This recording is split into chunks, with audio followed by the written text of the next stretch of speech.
L'atelier de validation de l'étude sur la mise en place du réseau des entreprises engagées dans la lutte contre le travail des enfants et le travail forcé s'est tenu ce 18 mai à la maison du patronat ivoirien CGCI.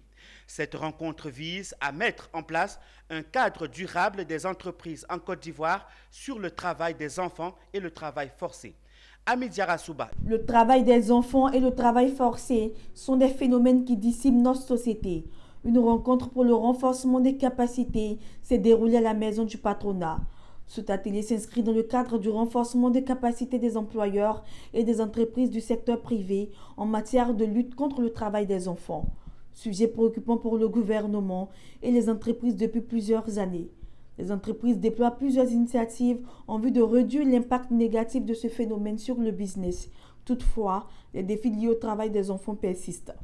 Les organisations d'employeurs, en plus de leurs responsabilités conventionnelles, de contribuer à l'adoption, à l'application et au suivi des conventions de l'Organisation internationale du travail OIT en matière de lutte contre le travail des enfants, doivent œuvrer efficacement en faveur d'un environnement propice aux entreprises durables principales sources de croissance économique.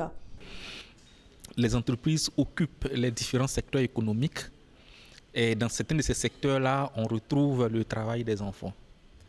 Et aujourd'hui, du fait des principes directeurs des Nations Unies sur les entreprises et les droits de l'homme ou d'autres instruments tels que la déclaration de l'OIT sur les entreprises multinationales, les entreprises développent des initiatives de plus en plus responsables.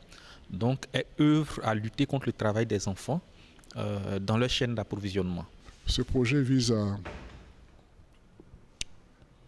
engager tout le secteur privé à s'intéresser à la question du travail des enfants et à prendre sa part à la lutte contre le travail des enfants.